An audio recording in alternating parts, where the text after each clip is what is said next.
Hello everyone, welcome to our YouTube channel JHS education hub. अपन आज video लेकर आए हैं बीएससी पार्ट फर्स्ट के सेमेस्टर फर्स्ट के लिए, जिनका एग्जाम है केमिस्ट्री का अपकमिंग डेज़ के अंदर। और पहले वीडियो डाल चुका था मैं, बट उसमें यूनिट 2 डाली थी मैंने। अब डाल रहा हूँ मैं वीडियो यूनिट 4 का एक साथ। पहले मैं डिस्कस कर चुका हूँ मैं। जो एग्ज़ाम स्कीम है वो रहेगी आपकी 80+20। 80 मार्क्स का आपका मेन एग्जाम रहेगा, 20 का आपका मिड टर्म रहेगा। 20 का मिड टर्म हो जाएगा, 80 का हो जाएगा आपका मेन एग्जाम। ये पहली बात आपसे मैं कर चुका हूँ। पेपर जो आएगा वो आएगा आपका 3 आवर्स का। टाइमिंग के लिए वीडियो पहले डाल चुका हूँ मैं। टाइमिंग क्या रहेगा आपका, पेपर के 2 पार्ट होंगे। एक आपका पार्ट ए है, वहाँ पर आएंगे आपके शॉर्ट आंसर टाइप क्वेश्चन। ये रॉन्ग है।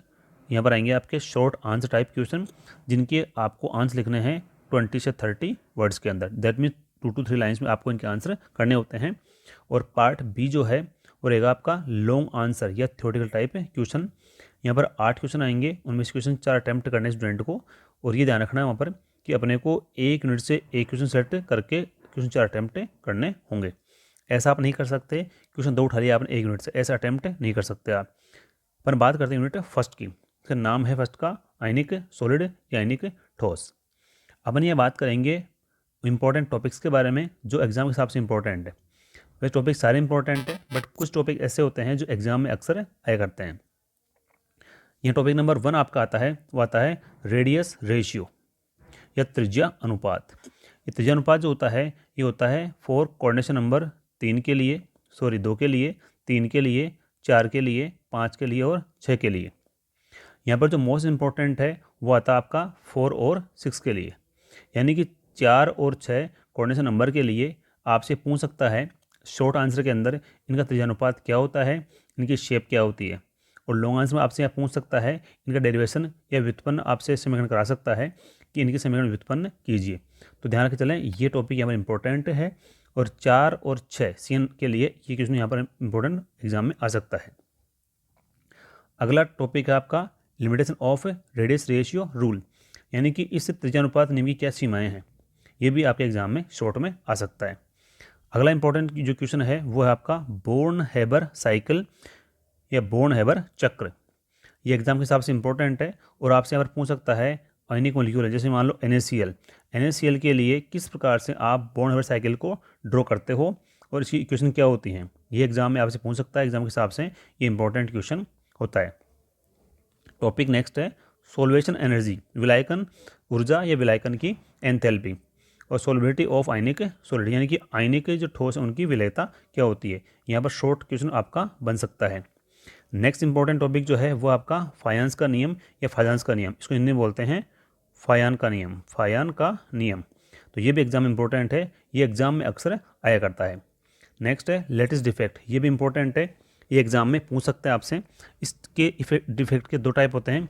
आपसे शॉर्ट में पूछ सकता है कि शॉर्ट की और फ्रेंकल त्रुटियाँ क्या क्या होती हैं, या इसके अलावा आपसे लॉन्ग में पूछ सकता है कि जालक त्रुटियाँ किस प्रकार की होती हैं एवं इनमें कौन कौन से डिफेक्ट होते हैं। तो डिटेल में आपको समझाना होता है। इसी प्रकार से सेमीकंडक्टर या अर्धचालक, यहाँ से भी क्वेश्चन शॉर्ट में बन सकता है। ये 2 अर्धचालक होते हैं आपके, एक आपका एन टाइप और एक आपका पी टाइप। दोनों के लिए आपसे एग्जाम्पल समेत पूछ सकता है। एन टाइप के कौन से होते हैं, पी टाइप के कौन से होते हैं, उनका डायग्राम आपसे बनवा सकता है। तो जो टॉपिक बताया मैंने इनको ध्यान से पढ़ के जाना है। नेक्स्ट इस यूनिट के अंदर ही टॉपिक है अगला मेटेलिक बॉन्ड। अगर स्टूडेंट को बता दूं एक चीज़, अगर स्टूडेंट ये चाहते हैं कि हमें हमारा जो पहले वाला पार्ट है वो पूरा हमने कर लिया है, फर्स्ट वाला पार्ट जो है, तो सेकंड और थर्ड पार्ट जो है इंट्रोडक्शन वाला पार्ट ये नहीं करें तो भी उनको क्वेश्चन वहाँ पे आराम से क्वेश्चन मिल जाएगा। तो जो भी स्टूडेंट तैयारी कर रहे हैं वो ये ध्यान दें कि हमें आयनिक ठोस अगर ढंग से कर लिया है तो चाहे 2 पार्ट नहीं करें, और करना भी है तो वो यहाँ पर इसमें करके जाएगा एच बॉन्डिंग की टाइप। एच बॉन्डिंग जो होता है वो 2 प्रकार का होता है आपका, एक आपका इंट्रामोलिकुलर और एक आपका इंटरमोलिकुलर। यहाँ क्वेश्चन 2 तरह के आएंगे आपके, शॉर्ट भी और लॉन्ग भी। और यहाँ पर क्वेश्चन आप लॉजिकल भी आ सकता है। जैसे एक क्वेश्चन पूछता है एग्जाम में कई बार कि समझाइए क्यों H2O तो होता है लिक्विड और H2S होती है गैस। तो ये ध्यान रख के चल रहे हैं कि इसके पीछे क्या लॉजिक अप्लाई करोगे आप। जितने भी क्वेश्चन आएंगे एच बॉन्डिंग के, वहाँ कोई ना कोई ऐसा लॉजिकल क्वेश्चन आपसे एग्जाम में पूछा जा सकता है। तो जो टॉपिक मैंने बताए हैं को ढंग से तैयार कर लें, क्योंकि आपकी एग्जाम बहुत पास आ गई है। जो टॉपिक बताए जा रहे हैं उनको आप एक बार रिपीट भी कर लें एग्जाम के हिसाब से, ताकि आप अच्छे मार्क्स गेन कर सको। नेक्स्ट है unit number 2, covalent bond and MOT। इस यूनिट के दो पार्ट हैं। पहला पार्ट तो आपका है कोवेलेंट बॉन्ड संयोजक बंध, दूसरा पार्ट आपका है MOT molecular orbital theory. Covalent bond के अंदर जो टॉपिक नंबर 1 आपका आता है वो आता है वैलेंस बॉन्ड थ्योरी या VBT और इसकी सीमाएं। आपसे पूछ सकता है कि VBT सिद्धांत के क्या क्या मेन सिद्धांत के क्या क्या इसके पोस्टुलेट थे, क्या क्या इसके पॉइंट्स थे, वो आपको यहाँ पर लिखना होता है। और टॉपिक आपका आता नेक्स्ट संकरण या फिर हाइब्रिडाइजेशन।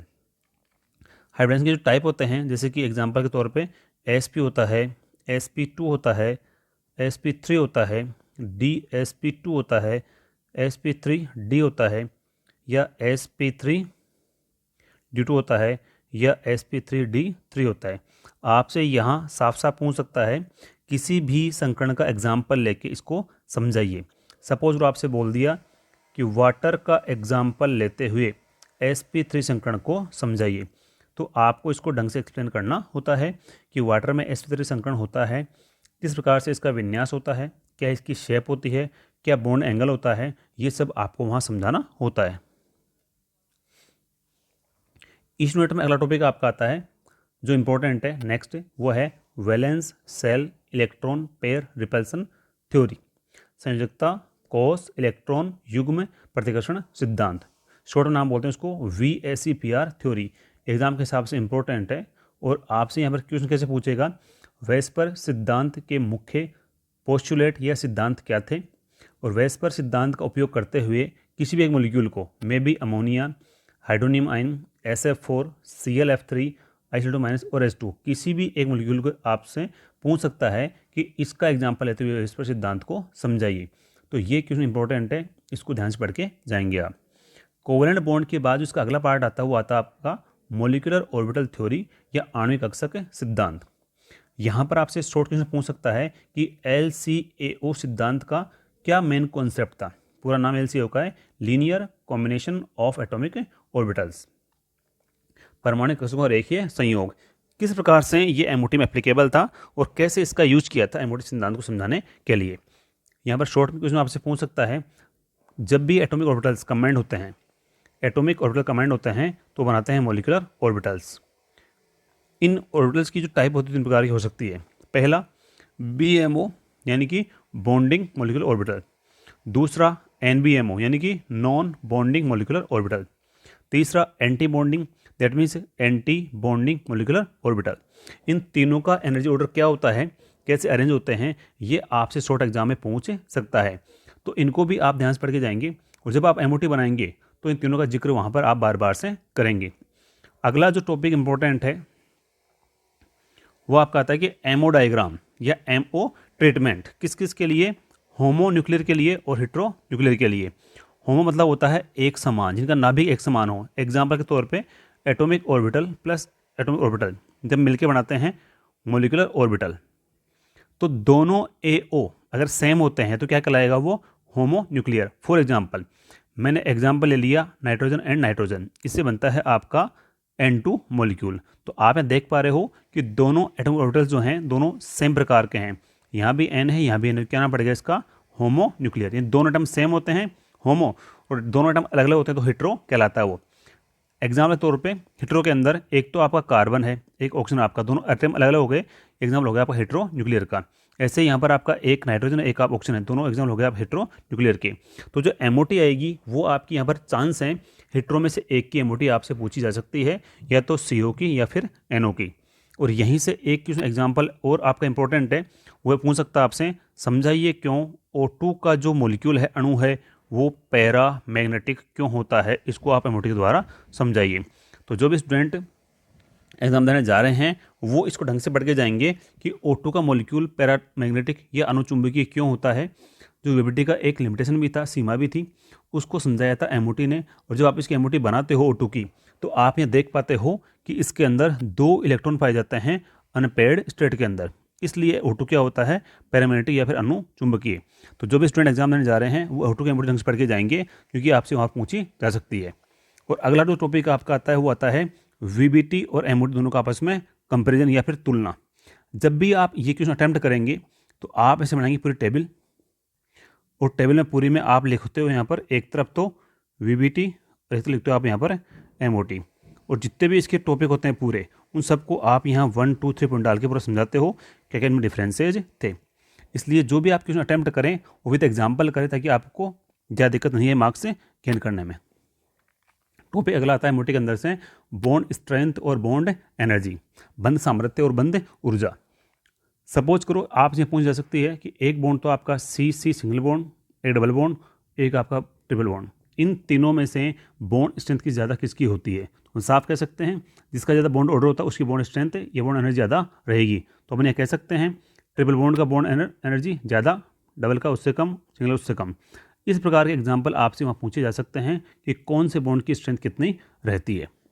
नेक्स्ट है आयनिक करेक्टर इक्विवेलेंट कंपाउंड, यानी कि संयोजक यौगिकों में आयनिक गुण। इस पर भी आपसे क्वेश्चन पूछा जा सकता है। लेकिन अगर आपने एमओटी का क्वेश्चन ढंग से कर लिया तो यहाँ पर आपकी यूनिट हो जाती है स्कोरिंग, इसलिए वही पूरा अटेम्प्ट करके जाएंगे आप लोग। और नेक्स्ट पॉइंट आपका है calculation of percentage ionic character from dipole moment. यहाँ पर डायपोल मोमेंट का क्वेश्चन आ सकता है आपसे, समझाइए क्यों कोई भी अणु के लिए, जैसे मेरा एक वीडियो डाला हुआ है, समझाइए क्यों NH3 का मोमेंट NF3 से हाई होता है क्यों। इन चीज़ों को आप इस टॉपिक के द्वारा आराम से एक्सप्लेन कर सकते हो। नेक्स्ट है यूनिट नंबर 3। यूनिट 3 में 2 तरह के पार्ट हैं। पहला पार्ट है मैथमेटिकल कॉन्सेप्ट। स्टूडेंट के लिए मैं एक सजेशन दूंगा, जो बच्चे BSc मैथ वाले हैं, BSc मैथ्स वाले हैं, वो बच्चे ये वाला टॉपिक तैयार करके जाएं क्योंकि ये उनके दो जगह काम आता है, मैथ्स के अंदर भी और केमिस्ट्री के अंदर भी। तो उनके लिए ये हाई स्कोरिंग यूनिट हो सकती है। लेकिन जो बच्चे बायोलॉजी वाले हैं उनके लिए इस यूनिट के 2 अगले पार्ट हैं, वो अटैम्प्ट करें ताकि आप अच्छे मार्क्स गेन कर सको। क्योंकि मैथ में बायोलॉजी को दिक्कत हो सकती है, उनके बहुत सारे क्वेश्चन ऐसे होंगे जो उनको नहीं आएंगे।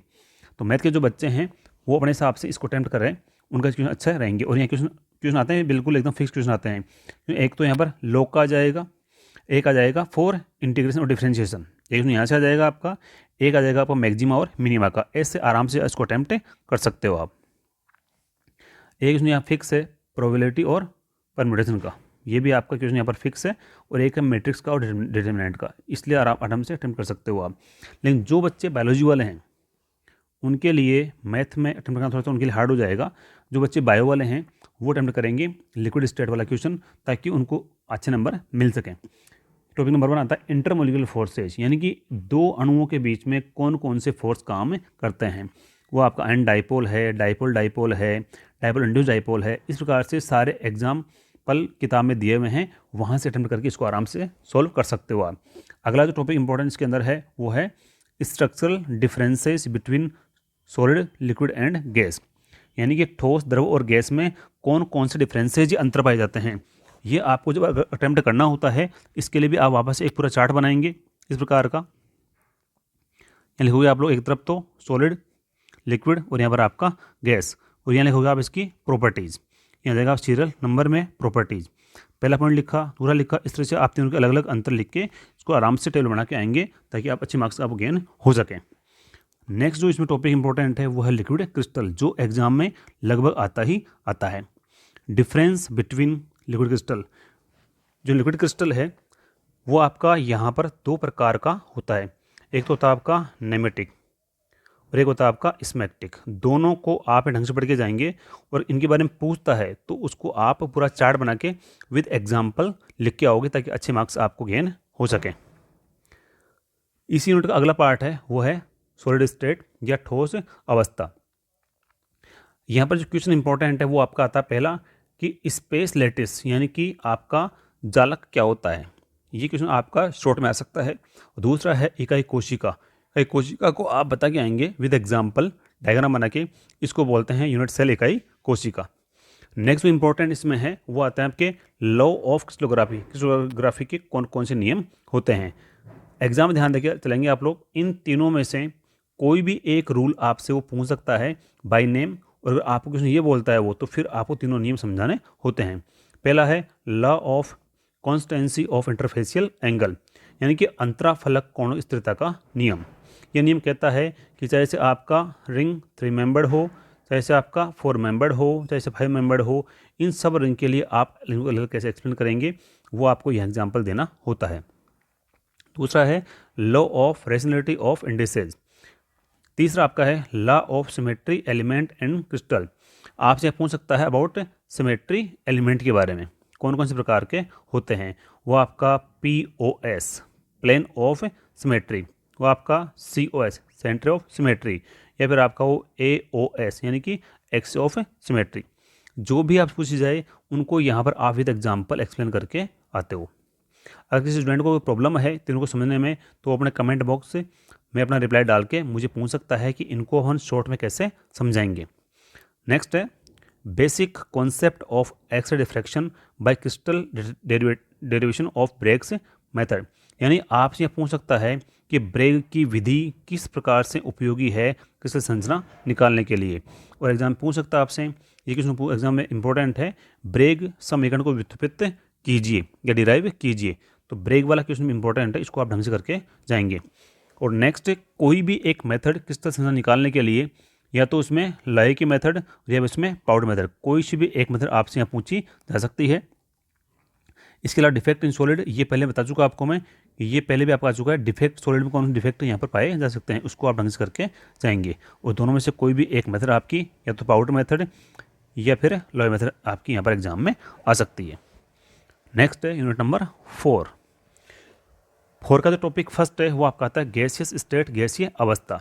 और यहाँ टॉपिक आता पहला आपका आता है postulates of kinetic theory of gases, इसको बोलते हैं शॉर्ट के अंदर KTG। ये एग्जाम में पूरे चांसेस होते हैं आने के, KTG के मुख्य सिद्धांत क्या थे, ये आपसे पूछी जा सकती है। नेक्स्ट है डेविएशन फ्रॉम आइडियल बिहेवियर, यानी कि आदर्श गैस से कोई भी गैस कैसे विचलित होती है, ये आपसे यहाँ पूछा जा सकता है। और नेक्स्ट है वान डर वाल इक्वेशन ऑफ स्टेट, ये इंपॉर्टेंट एग्जाम में पूछी जा सकती है आपसे। वान डर वाल समीकरण गैस के लिए किस प्रकार से होता है व्युत्पत्ति, वो आपको यहाँ बताना होता है। नेक्स्ट है क्रिटिकल फिनोमिना या क्रांतिक अवधारणाएं। यहाँ पर पहला आपका आता है PV isotherm of real gases, पर P for pressure, V for volume, यानी कि कौन कौन से ग्राफ बनते हैं एक रियल गैस के लिए। वो आपका आइसो बारिक है, वो आपका आइसो थर्मिक है, वो आपका आइसो कोरिक है, कोई सा ग्राफ भी आपका यहाँ पर बन सकता है। नेक्स्ट इंपॉर्टेंट टॉपिक इसमें आपका आता है लॉ ऑफ कोरिस्पॉन्डिंग स्टेट, यानी समानित जो अवस्थाएं हैं उनका नियम क्या कहलाता है। इसके अलावा इसमें जो नेक्स्ट टॉपिक इंपॉर्टेंट है वो आपका आता है मोलिकुलर वेलोसिटीज या फिर आणविक वेग, आणविक गतियाँ। यहाँ पे जो इंपॉर्टेंट टॉपिक है वो आपका आता है number 1 root mean square, average and most probable velocity. इन तीनों वेगों का समीकरण आपसे पूछा जा सकता है, शॉर्ट आंसर के अंदर भी, लॉन्ग आंसर के अंदर भी, तो इसको ढंग से करके जाएंगे आप लोग। नेक्स्ट है कोलिजन नंबर, संघट संख्या, और इसके बाद में है mean free path and collision diameter. इसके ऊपर भी क्वेश्चन एग्जाम में बन सकता है। तो जो टॉपिक बता रहा हूँ मैं, इनको आप ढंग से करके जाएंगे ताकि आप अच्छे मार्क्स गेन हो सकें। और इसके बाद टॉपिक इंपॉर्टेंट आता है, वो आता है जो एग्जाम में लगभग चांस आने के पूरे हैं, वो आपका है जूल थॉम्सन इफेक्ट। यानी कि इसके ऊपर तो क्वेश्चन एग्जाम में लगभग बनता ही बनता है, चाहे बनो शॉर्ट में 2 नंबर का, चाहे बनो लॉन्ग में क्वेश्चन 15 मार्क्स, उसके भी पार्ट्स करके यहाँ पर आपसे पूछी जा सकती है। अगला इसी का पार्ट है कोलाइडल स्टेट। यहाँ पर आप पहले आता है डेफिनेशन ऑफ कोलाइड, ये आपसे पूछ सकता है शॉर्ट क्वेश्चन में, 2 नंबर क्वेश्चन के अंदर ये आपसे पूछी जा सकती है।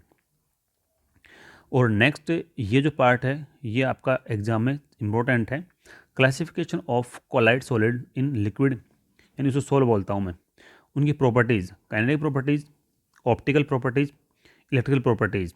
आप नाम सुना होगा ब्राउनियन मूवमेंट का या फिर ब्राउनियन गति का, नाम सुना होगा आपने टिंडल इफेक्ट का। ये दोनों इफेक्ट एग्जाम में पूछे जा सकते हैं, ब्राउनियन गति और टिंडल इफेक्ट, दोनों को ढंग से पढ़ के जाएंगे आप लोग।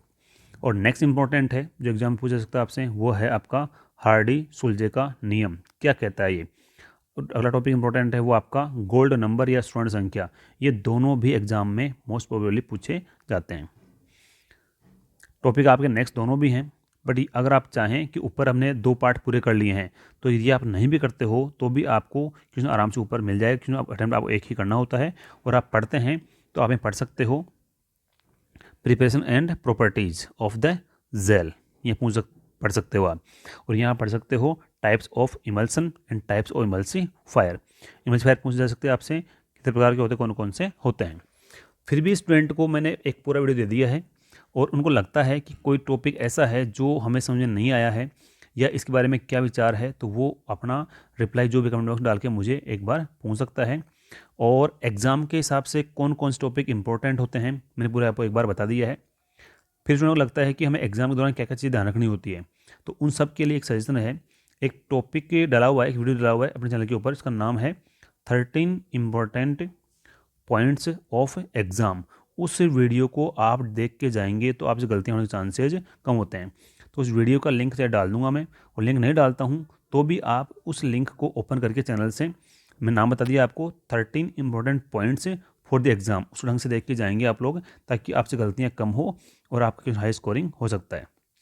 और कोई क्वेरी आपकी हो तो दोबारा बोल दूँ आपको मैं, आपने क्वेरी को कमेंट बॉक्स में डाल के पूछ सकते हो, और चैनल को सब्सक्राइब कर लें। हो सकता है कि आपको कुछ और इंपॉर्टेंट क्वेश्चन एग्जाम के लिए मिल जाए एग्जाम से पहले। तो जो भी बच्चे सब्सक्राइब नहीं करे हैं वो चैनल सब्सक्राइब कर लें, ताकि उनको इंपॉर्टेंट अपडेट मिलते रहें। Thank you, all the best.